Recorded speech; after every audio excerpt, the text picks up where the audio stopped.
let's talk about the rolled hem, or some machines refer to it as a rolled edge.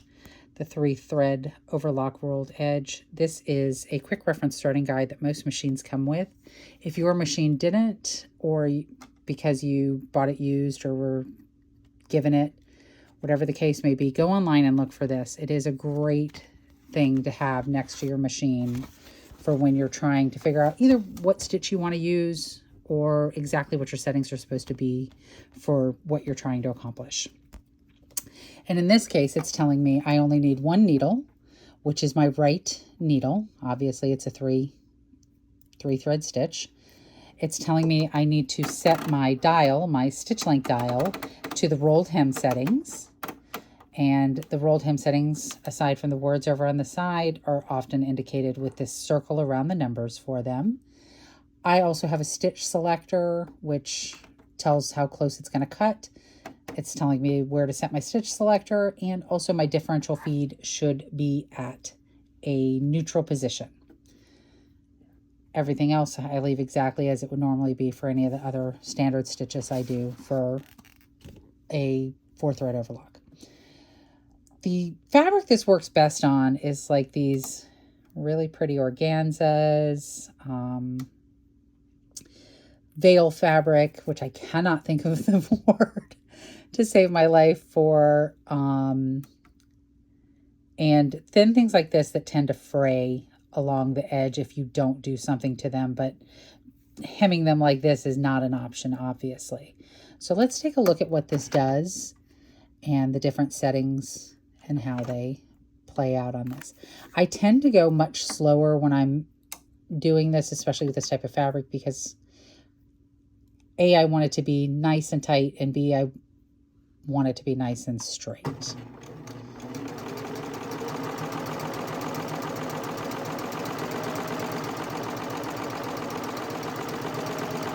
So that is setting 1. I'm going to take it up to setting 2.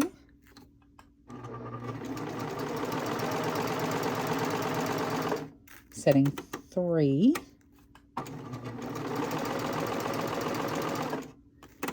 And then setting 4.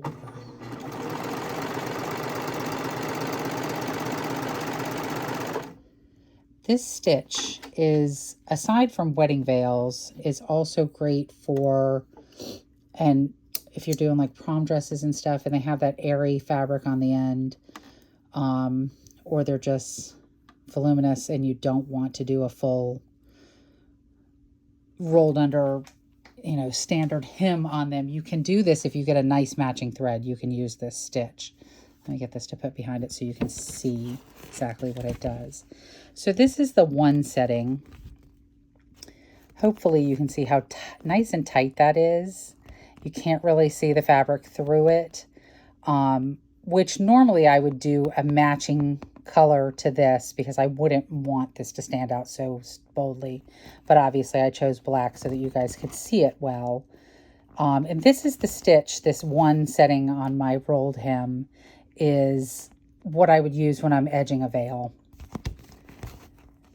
Number 2, it's a little looser, but it still looks really nice. I really like that look.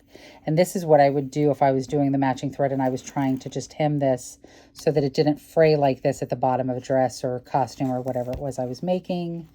3 goes a little bit bigger, and I actually think looks really pretty too. I would use a 3 as well.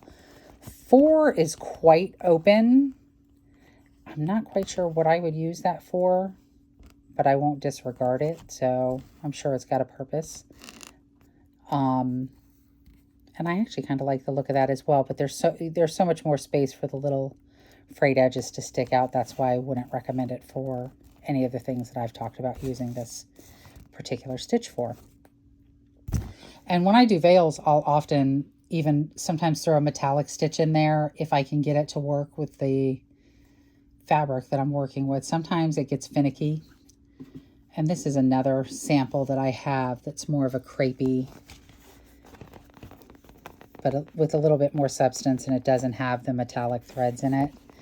And I just want you to see that it even takes to that thick stitch a little bit better when it's got that nice look to it, and then it just goes across. And in this one, you can see when you get down to that 4, that this type of fabric, I would not recommend the 4 on. And again, this is why always, always, always test so that you can see which one you want to use for your project. And I just want to show it on a woven as well, because this can also, I mean, it can obviously be done on any fabric, but some fabrics it looks better with, and some fabrics I just don't think it works for. So I'm just going to do woven, and I'm going to do that at a 2.5.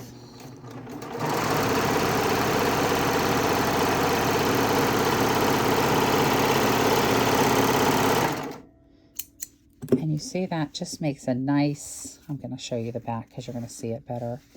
Just makes a nice tight closing stitch for, again, when you don't feel like going through and doing the full hem, but you just want to make sure that your fabric doesn't fray. Now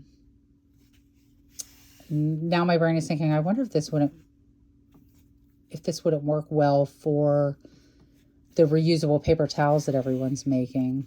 I might have to try that. And then I want to show you it on cotton lycra. I am not a fan of it at all on cotton lycra, and you can see why. You can see how it bubbles through.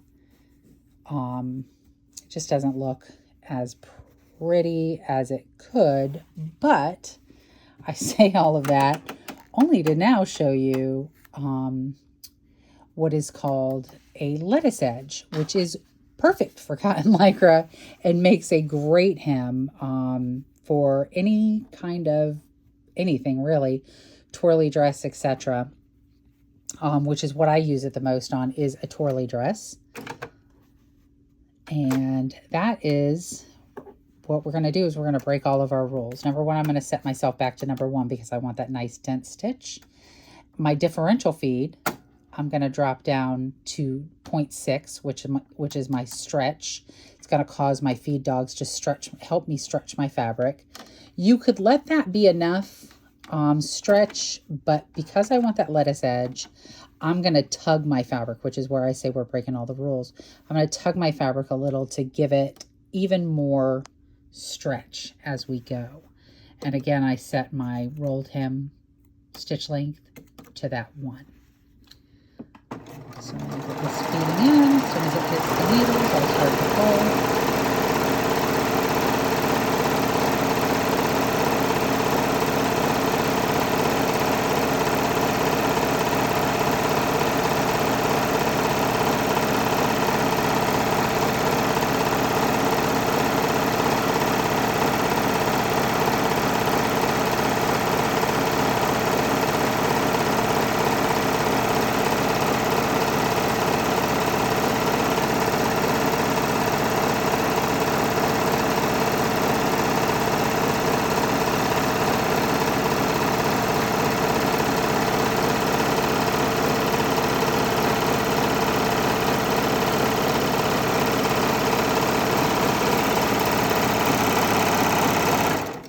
Please notice I kept my finger away from the no-no spot.